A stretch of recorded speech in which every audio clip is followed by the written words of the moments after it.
Shall we turn now in our Bibles to Genesis chapter 33. Going back to the 31st chapter, verse 3, as sort of a background to 33. Then the Lord said to Jacob, "Return to the land of your fathers and to your family, and I will be with you." So he has the word of God and the promise of God that he steps out on. God is saying, go back to your family, go back to your land, I will be with you. Now, as he is on his way back, he sends his servants ahead to tell his brother Esau, who had vowed to kill him, that he is coming home, that God has blessed him, that he has an abundance, evidently seeking to indicate to Esau, I'm not coming back to claim my birthright. I have plenty of my own. I'm not looking for anything of the family for sustenance or support. And the servants returned with the message that his brother was coming to meet him with 400 armed men. Now he recognized that that wasn't a necessary kind of a welcoming committee, and he was fearful. And so he prayed.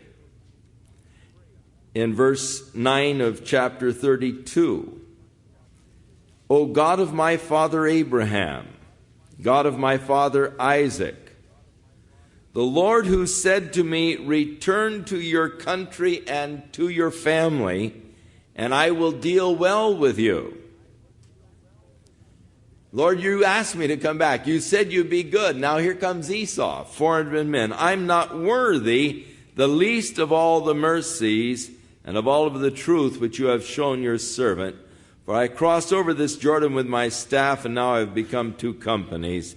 Deliver me, I pray, from the hand of my brother, from the hand of Esau, for I fear him, lest he come and attack me and the mother with the children. For you said, I will surely treat you well, and make your descendants as the sand of the sea, which cannot be numbered for multitude."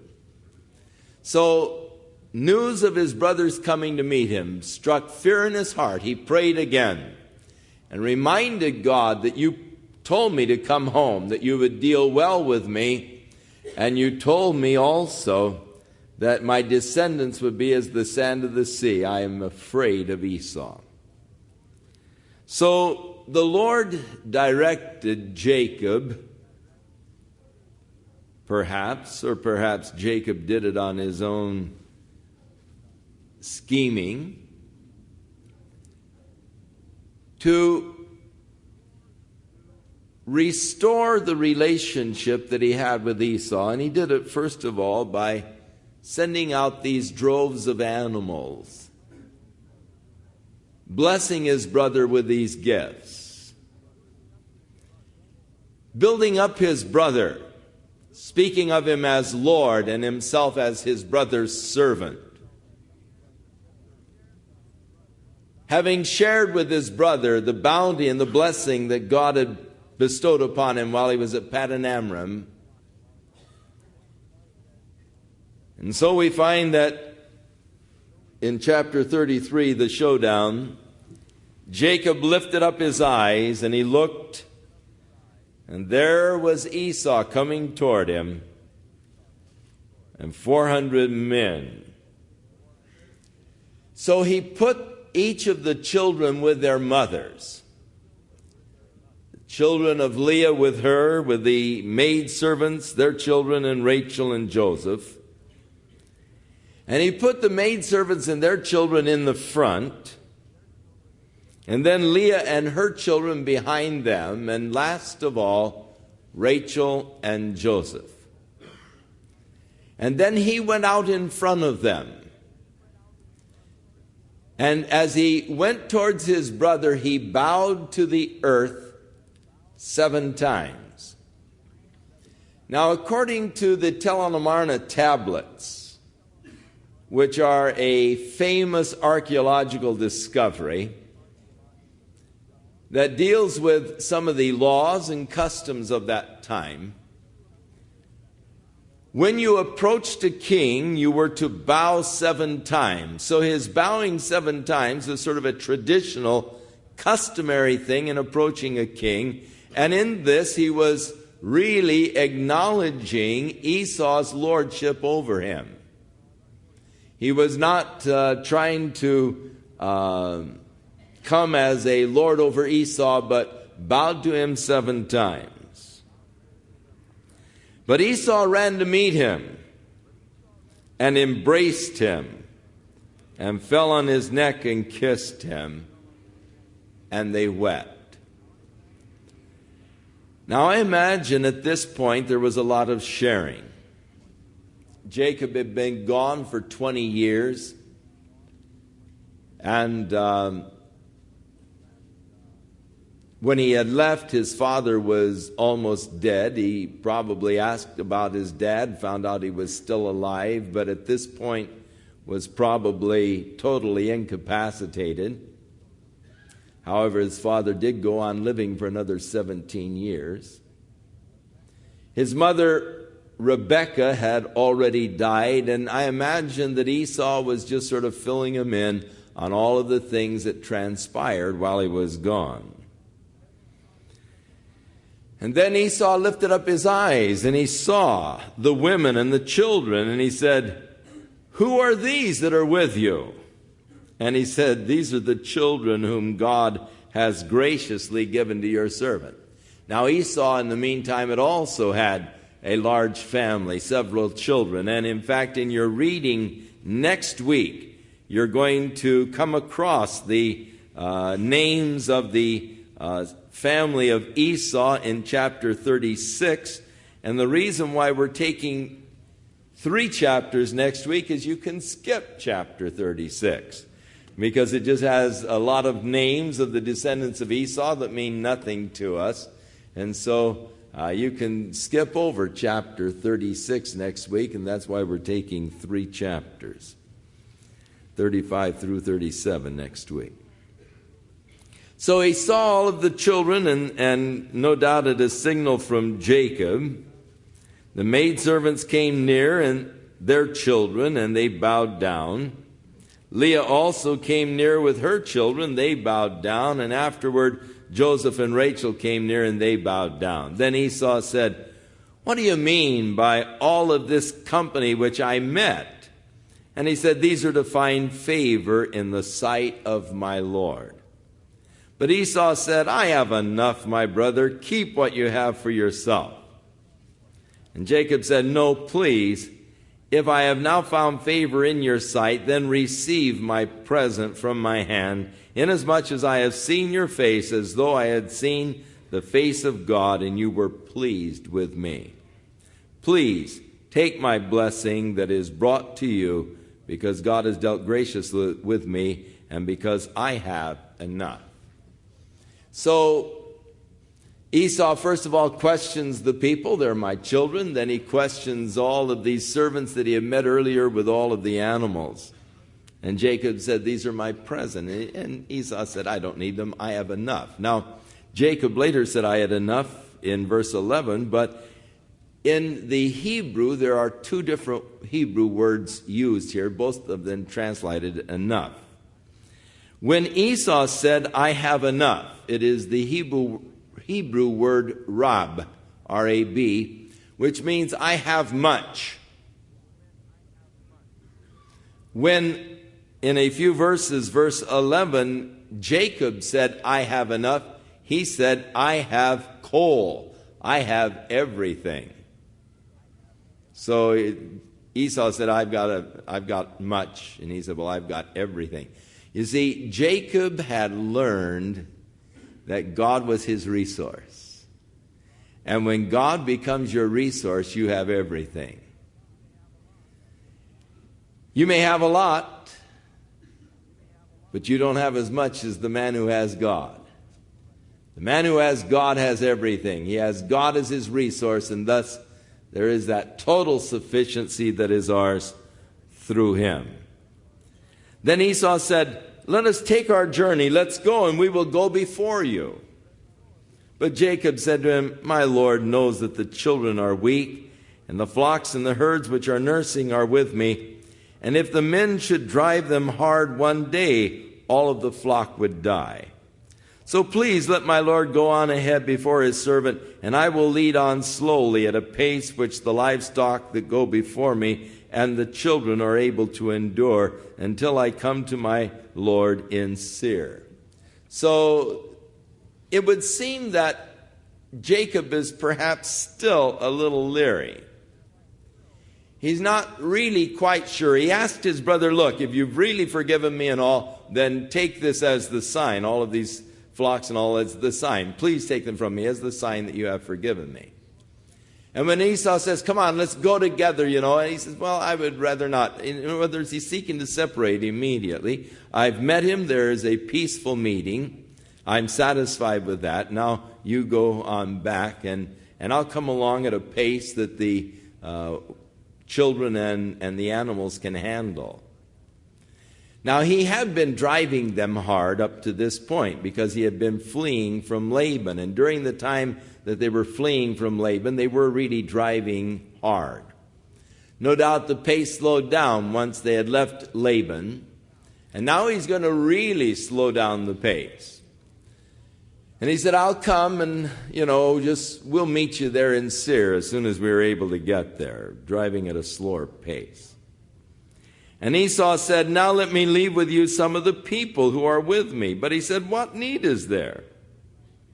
Let me find favor in the sight of my Lord." So Esau returned that day on his way to Seir, and Jacob journeyed to Succoth, and he built himself a house, and he made booths for his livestock. Therefore, the name of the place is called Succoth. Now, it is interesting, and I don't know, and you can't really tell from the text, whether or not Jacob was just, again, deceiving his brother, saying, "Go on back, and I'll come back and meet you. I'll come at my pace." He evidently had no intentions of going all the way back to Seir. As soon as he came there to Succoth, he built a house. And he built booths for the cattle. In other words, you don't build a house unless you just plan to settle down for a while. And evidently, Jacob did settle down in Succoth for several years. Just how many years, of course, we do not know. At the time that he met Esau, the oldest of his children, Reuben, was probably only 12 years old at the most at the time that he met Esau. When they left Succoth and came to Shechem, it was at Shechem that the daughter Dinah was raped by the prince of Shechem, and her older brothers got revenge against the people of Shechem for this act against their sister. So they had to be probably in their 20s at that time. So it is possible that they stayed here at Succoth for as much as 8 years. Now, Succoth was still on the other side of Jordan. They had not yet come back into the land that had been promised to Abraham. It's a great place for grazing, and so having all of the animals that they did, they probably just remained there for a while. They built a house, they built booths for the cattle, and stayed there for quite a period of time. And then they continued their journey now into the land, crossing Jordan and coming into Canaan. So Jacob came safely to the city of Shechem, which is in the land of Canaan, when he came from Paddan Aram, and he pitched his tent before the city. And he bought there a parcel of land where he had pitched his tent from the children of Haman, Shechem's father, Hamor, Shechem's father, for 100 pieces of silver, and then he erected an altar there and called it El Elohe Israel, God, the God of Israel. So he now finally comes on into the land. It is possible that during this 8 years or so that he was in Succoth, that he journeyed down and visited Esau and visited his aged father, but nothing is really told to us of this particular period of time that he remained in Succoth. When he came to Shechem, he not only bought the parcel of land there, but he also dug a well. And this well that Jacob dug at Shechem is the well where Jesus met that woman of Samaria who came out to draw water. And Jesus said to her, "Give me a drink." And she said, "Why do you ask me for a drink? You're a Jew, I'm a Samaritan. We don't have dealings with each other." And Jesus said, "Woman, if you knew who it was that was asking you for a drink, you would have asked him for a drink." And she said, "No way." She said, "That well is deep. You don't have anything to draw with." And he said, "But if you drink of this water, you're going to thirst again. But if you drink of the water that I give, you'll never thirst again. It's like a well of running water just springing up within your soul." She said, "All right, I'll take some of that so I don't have to come out here every day." He said, "Well, go call your husband." "I don't have any husband." Jesus said, "Okay. You've had 5, and the man you're living with, you never did marry him. All right, I accept it. You don't have a husband." She said, "Sir, I perceive you're a prophet." Now, she was at Jacob's well, drawing water. Today, outside of the ruins of the ancient city of Shechem, that well is still there. The water level is still low. It takes a long rope to get your can down into the water of the well there. Jacob's well. So the well that Jacob dug in Shechem. Shechem is at the foot of Mount Ebal and Mount Gerizim. It is in a valley. It is not far from the ancient capital of the northern kingdom of Israel, which is Samaria. Later on, when Joshua came into the land, the people were to stand in the area near Shechem there, while men went up on the top of Mount Ebal and others went up on the top of Mount Gerizim. And those on Mount Ebal would call down the blessings of keeping the law, and those on Mount, that's just wrong. On Mount Ebal called down the curses if they failed to keep the law, and those on Mount Gerizim called down the blessings on those who kept the law. The Samaritans maintain that it was on Mount Gerizim that God gave the law to Moses. And there are, to the present day, a remnant of Samaritans who annually at Passover time offer as a sacrifice live sheep on the top of Mount Gerizim. However, these Samaritans are reduced in number. There are only about 200 Samaritans left in the world today. And they are pretty much imbecilic because they are so much inbreeding. They only marry Samaritans, and because of all of the inbreeding, they're pretty much imbecilic now. About 200 of them left and still sacrificing on Mount Gerizim. You remember that when Jesus confronted this gal, she said, "Our fathers say we're to worship God on this mountain, Mount Gerizim. You say in Jerusalem. Where should God be worshipped?"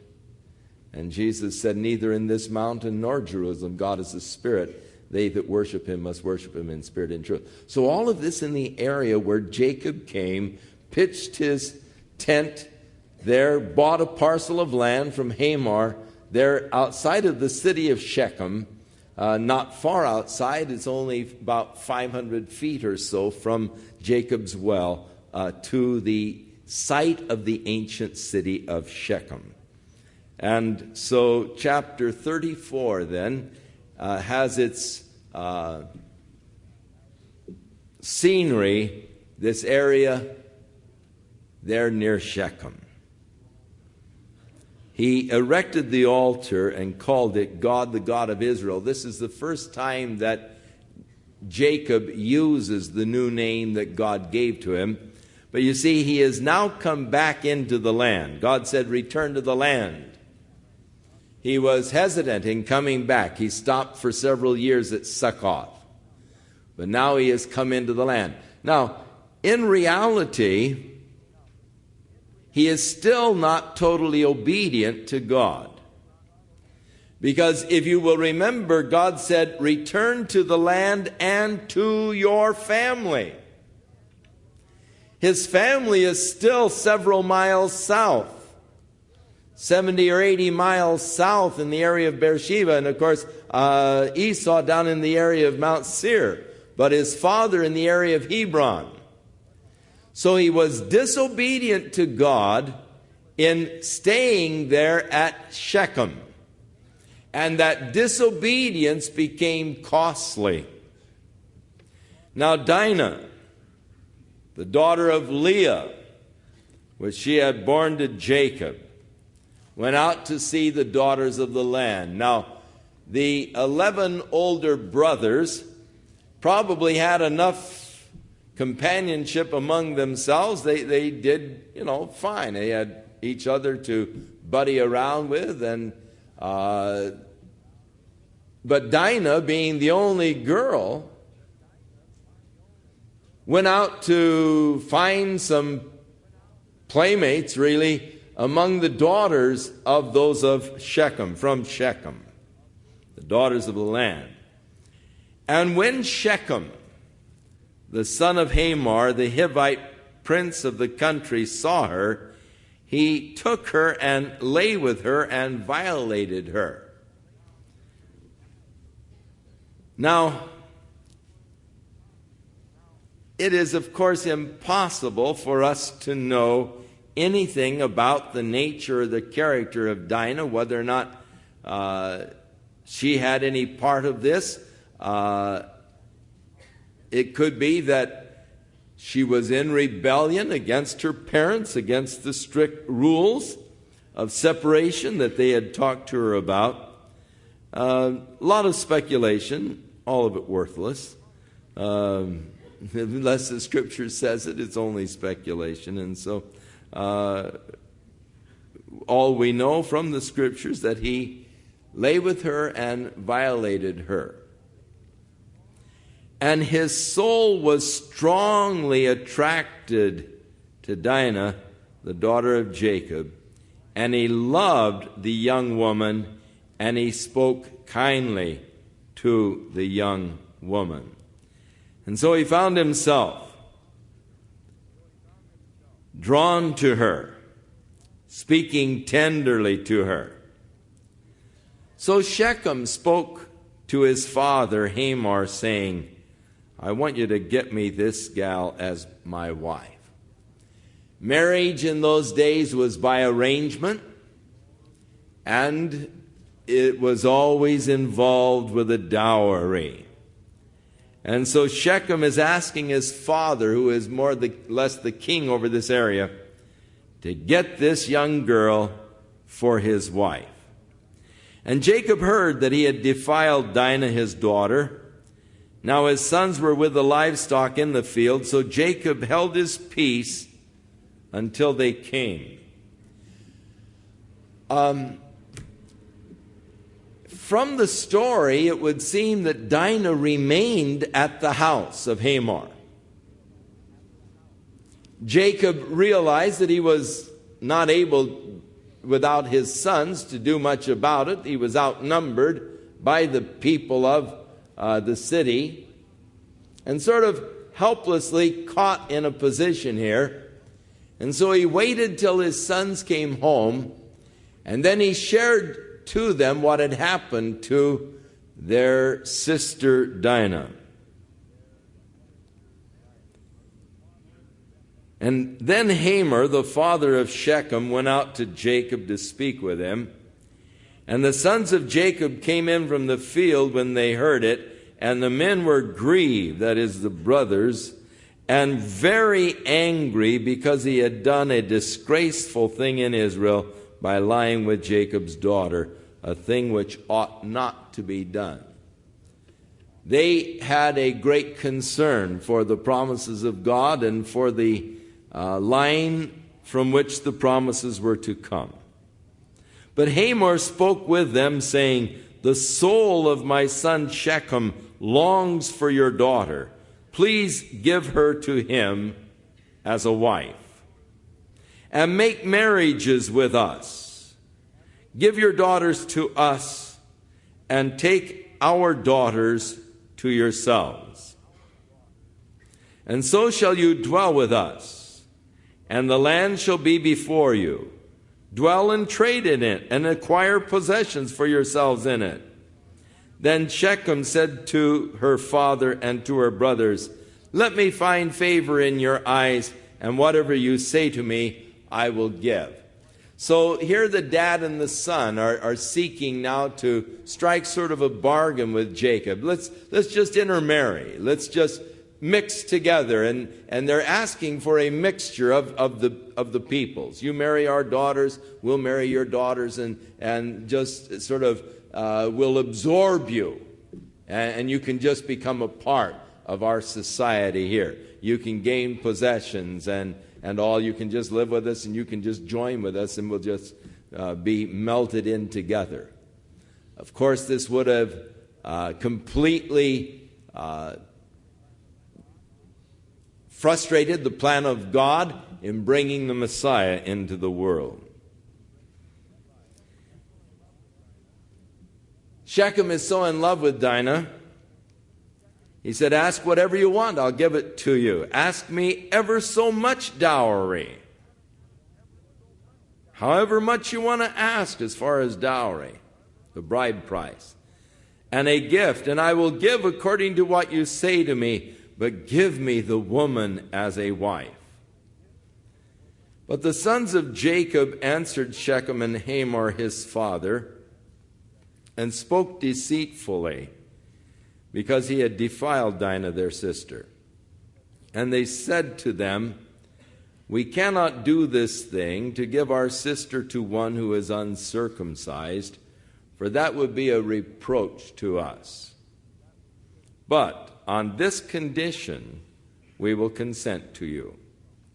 If you will become as we are, if every male of you is circumcised, then we will give our daughters to you, and we will take your daughters to us, and we will dwell with you, and we will become one people."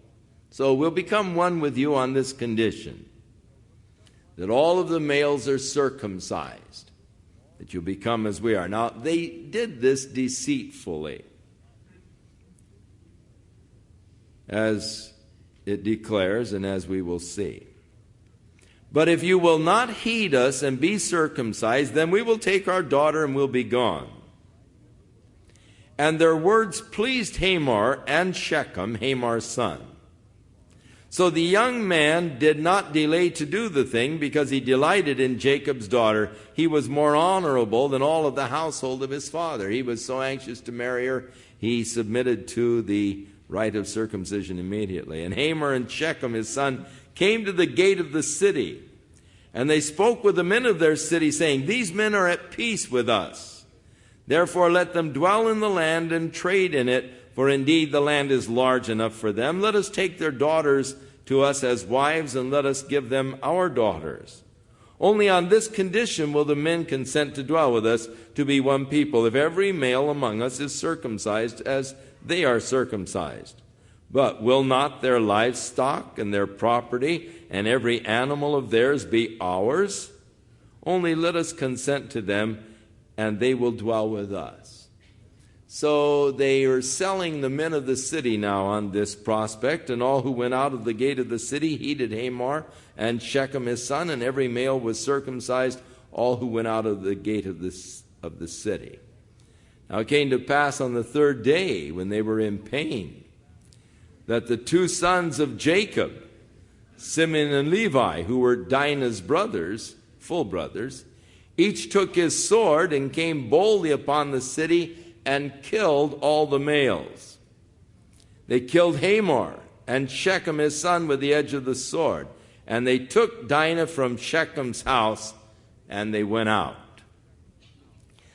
Then the sons of Jacob came upon the slain, and they plundered the city, because their sister had been defiled. And they took their sheep, their oxen, their donkeys, and what was in the city and what was in the field, and all their wealth, and all their little ones and their wives, they took captive, and they plundered even all that was in the houses. So they looted the whole place, took the women and children for slaves. And then Jacob said to Simeon and Levi, "You have troubled me by making me obnoxious among the inhabitants of the land, among the Canaanites and the Perizzites. And since I am few in number, they will gather themselves together against me and kill me, and I shall be destroyed, my household and I." But they said, "Should he treat our sister like a harlot?"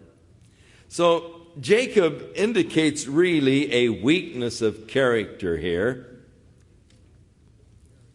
in dealing with his sons. What they have done is not excusable.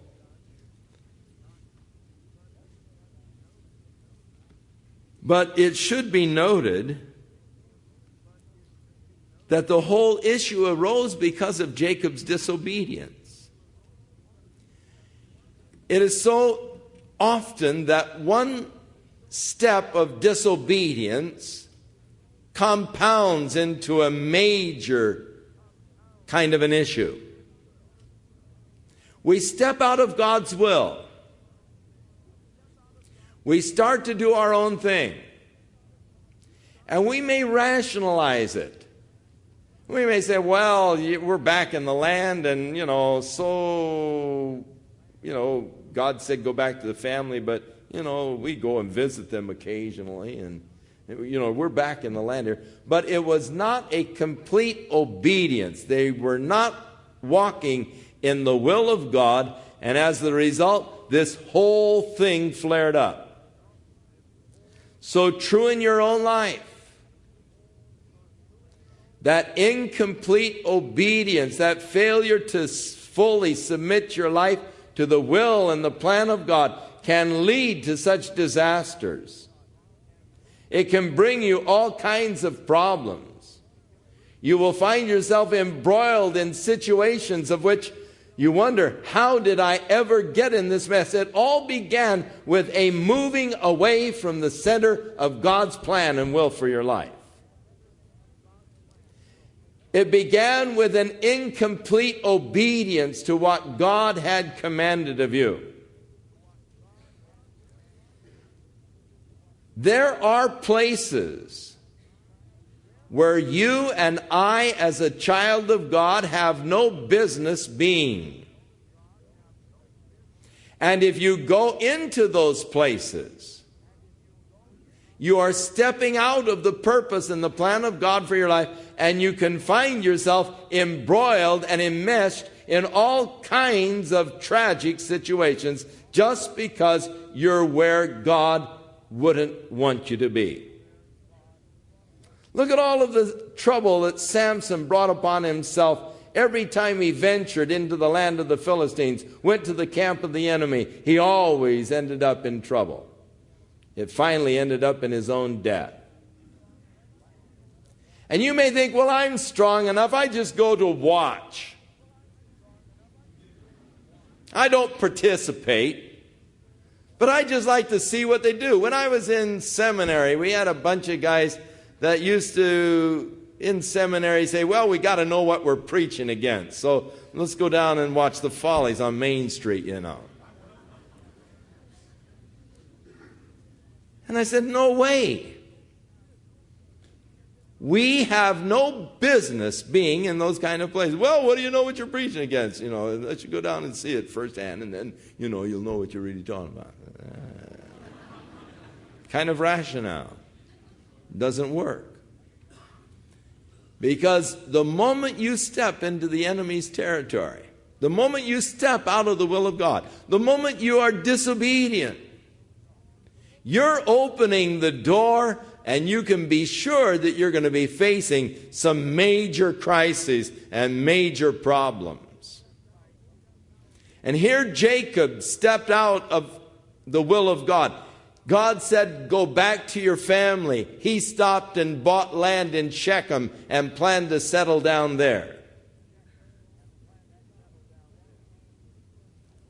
That incomplete obedience brought to him now a parcel of trouble as his sons did this despicable thing in destroying all of the males who had sincerely entered into a covenant which should never have been in the first place. Actually, the requirement that they made of them was almost blasphemous. This was to be a sacred mark between God's people and himself.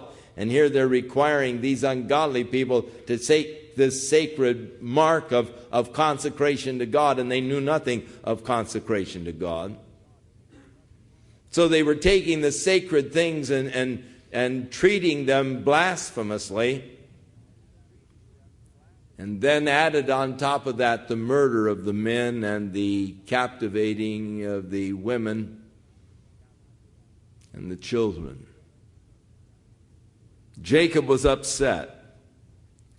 Not only that, he was worried. The inhabitants of the land are much greater than we are. They're going to hear what you've done, and they're going to attack us and wipe us out.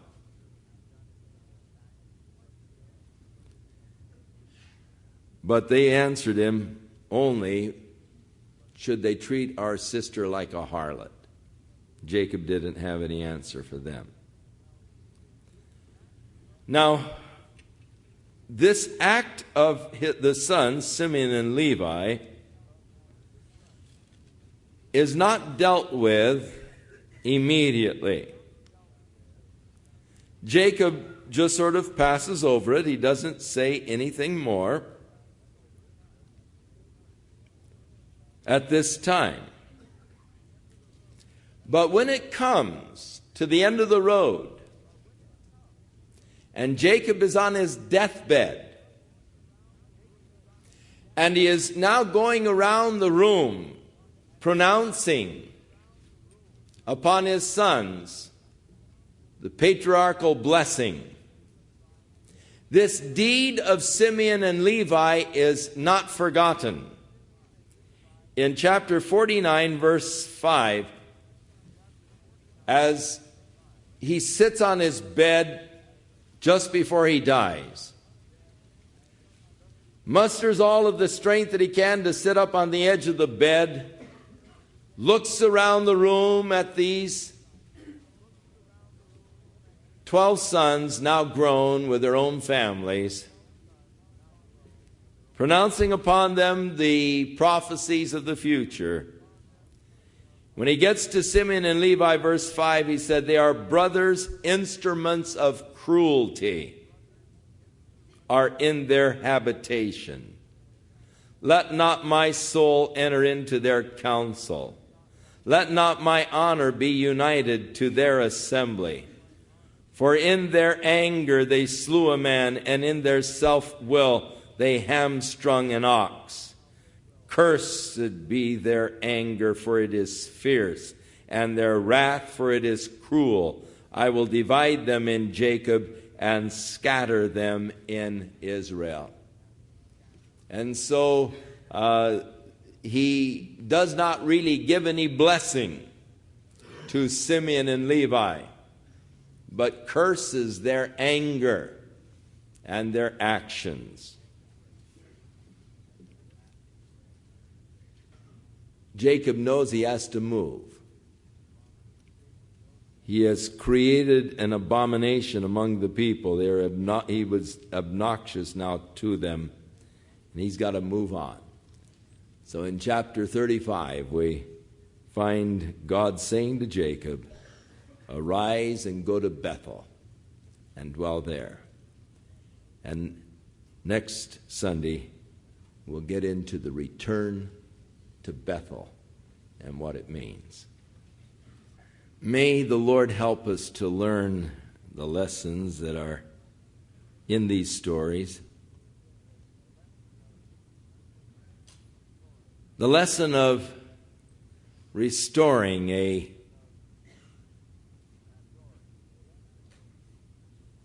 bad relationship. For surely Jacob's relationship with his brother Esau was bad. His brother hated him, vowed to kill him.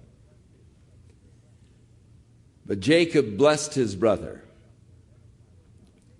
He built up, he edified his brother. He shared with his brother. He touched his brother, embraced, kissed. And that love that had been dead was rekindled. And those are the keys to rekindling a dead love. Jesus said, change. You've left your first love. Change. Do your first works over. And the way to restore a lost love relationship is actually by going back and doing the first works over. Change from your present coldness and aloofness. Begin to give to that one that you love, who has lost their love for you. Build them up. Share with them openly. Touch them. God can restore those bad relationships. The second major lesson to learn is obey God completely. Don't park where you ought not to be. Stay out of the enemy's camp. Let your obedience to God's purpose and plan be complete. Don't stay at Shechem and settle down in Shechem when God has called you to go all the way back to your family in Hebron. Be obedient unto God. Be fully committed to Him. You'll save yourself an awful lot of trouble. And may the Lord be with you and help you now this week. As you walk with Him, may His love and His Spirit sustain you. And may you in turn find a renewed relationship with Him as God works in your life, bringing you to that total commitment of your all to Him and to the things of the Spirit.